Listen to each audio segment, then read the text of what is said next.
Almost every house you enter now, there's scented candle inside. As a matter of fact, if you check in the mechanic Nkechi's house, candle is inside. Yay! Once they just rent house inside Lekki, candle is the first thing that's entered inside. Even before chair and table, you must put candle. Snap pictures, I live flashy. Some they'll say it's for aesthetics. You know, their house must be fine, so candle must be inside. I shall want you to know that that candle can be causing problem for you. The candles that have chemicals inside, for example, synthetic wax, chemical ingredients, when they burn, they can give us a chemical known as alkane. Alkane is found in the exhaust of car. So you just think that you put your car exhaust in your door, and then you just start blowing it, vroom, vroom, vroom, vroom. That's exactly what you're doing. Will you shut up? Don't tell me that. Some of you will now close all the doors, windows, and because you want the scent to spread inside. But then you're breathing in rubbish. Before people will now run outside and say you want to riot because Aproko Doctor wants to cancel everything in our life, he has now joined candle to the list. Does it mean we should throw away all our candles? Yes. Throw your candle away if it does not have natural ingredients. Which natural ingredients am I talking about? I'm talking about soy wax or beeswax, and the natural oils must be used. That way, when you are burning it, you know that you're not breathing in rubbish. And please open your doors and your windows so that your neighbor can smell it too with you. My dear, protect your lungs and don't use aesthetics to cause problem for yourself. Hi everyone, check me out on Rapid Myths. This is Aproko Doctor.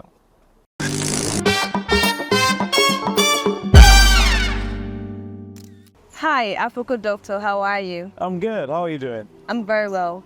So your real name is Shinonso, Yes. but I think that's my name, by the way. Oh really?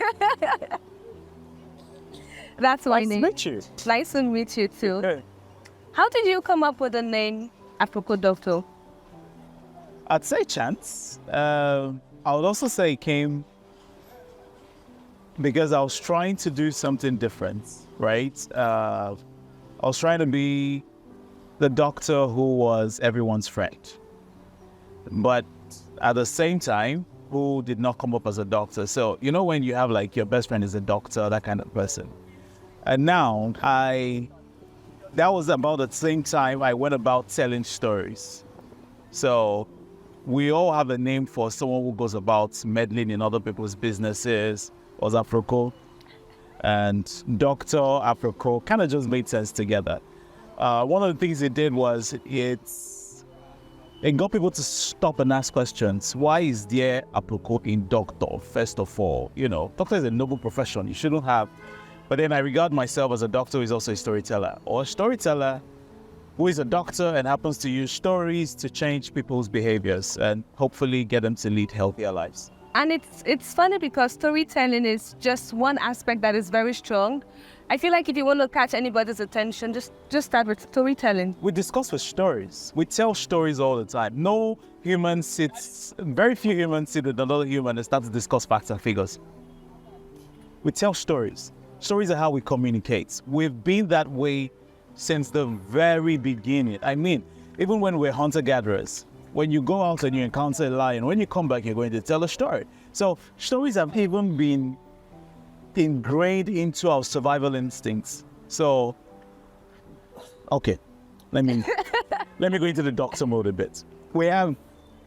For the sake of this conversation, I'm going to try and divide the brain into three. There is the primary brain. That's the one that's responsible for your survival, breathing, your heartbeat. There's some conscious things that you don't think about, right? Those are things that keep you alive. And then there is a secondary brain, which is concerned with emotions, right? And then there's a tertiary, the tertiary brain, which is your cortex. That's where thought and logic comes from, right?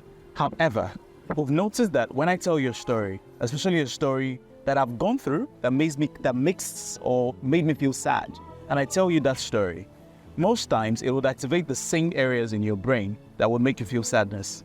So stories activate our emotions, and there's one thing that inspires people to action. It's not information, it's emotions.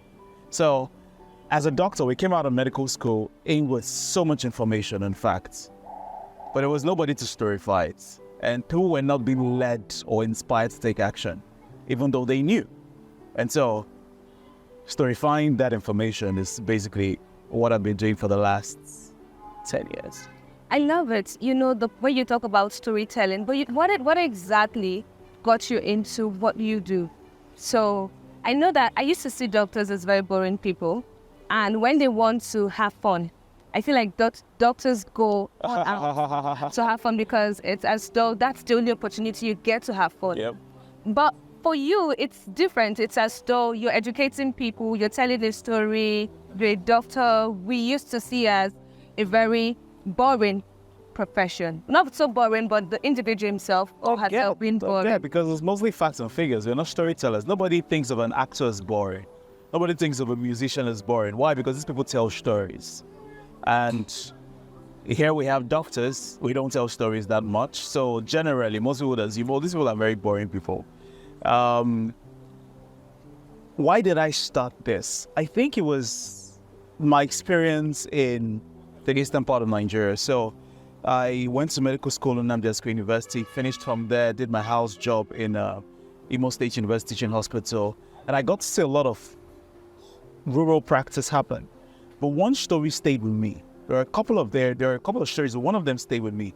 There was this baby that was brought in Cape White, right? He had lost a lot of blood, with high fever, was having a series of convulsions. And you would assume that, the mother tried something to stop this convulsion while it was happening at home. And I asked, so what did you do? And I got to hear, they mixed cow dung into the baby's eyes or the baby's mouth. Someone said they put the baby's feet in fire. Another person said they tried as much as they could to... The one that blew me out was they got the mother's urine and tried, yeah. And I realized that these were stories that were told. And so I wanted to change the narrative, change people's ideas about stuff. And I started with outreaches, but it felt like you had to do a lot of outreaches to reach more people. And I decided I wanted to get into radio because I could reach a lot more people. And so I auditioned for a radio station, and they said we'll get back to you. We know what that means in Nigeria. Auditioned twice because if you get rejected once, try again. And then I realized I had a tool in my hand, which was my phone. And so I started designing stuff using I think I picked up some graphic design skills along the way. So I started graphic designing, just trying to edit just to see if it happened. Nobody was paying attention. And one day on Twitter, something happened in the hospital where I worked, and I decided to just tell the story about it. And it went viral. So it got me thinking, people love stories.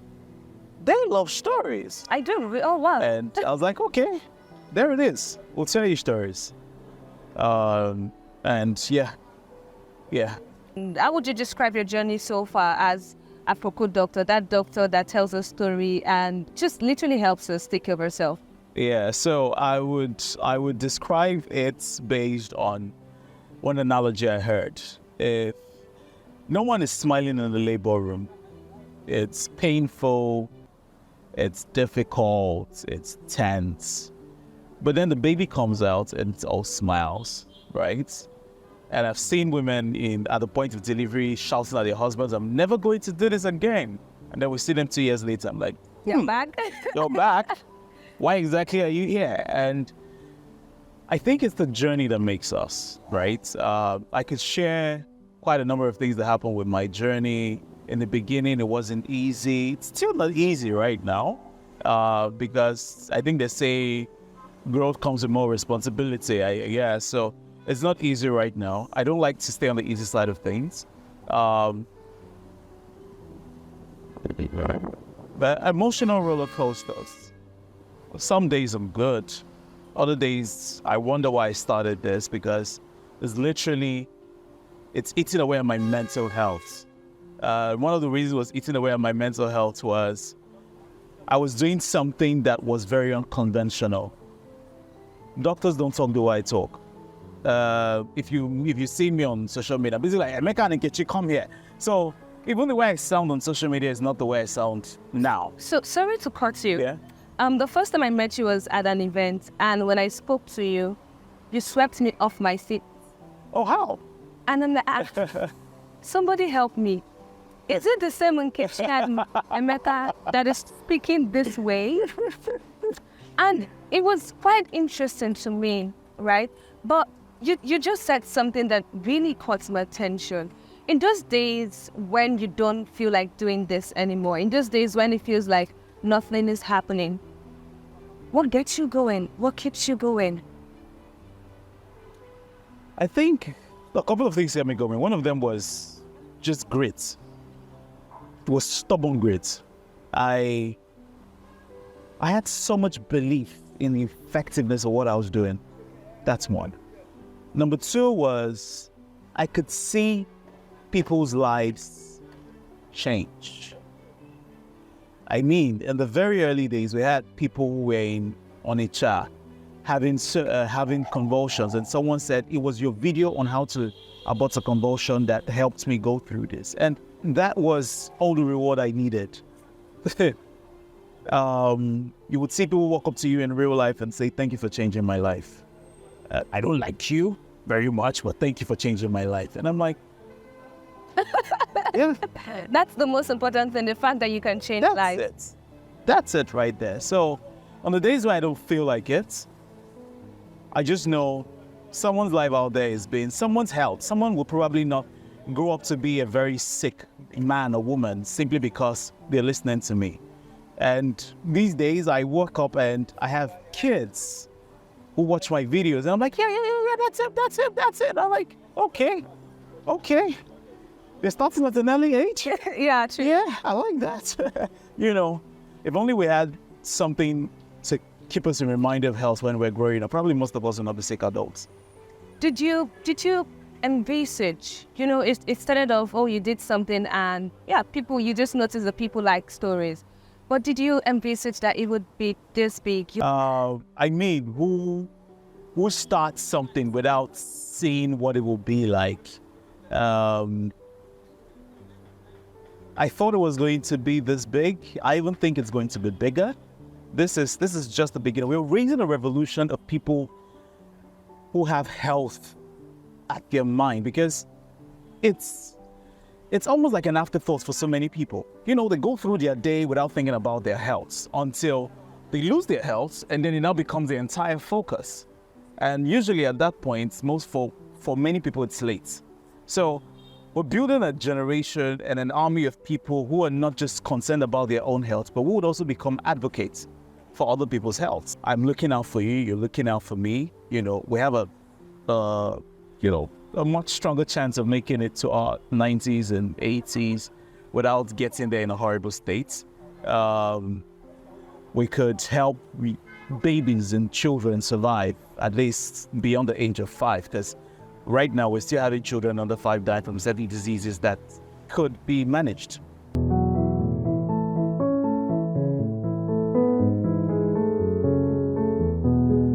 Hi everyone, you know me as Aproko Doctor, but my real name is Dr. Chinoto Egemba. Keep watching Rapid TV.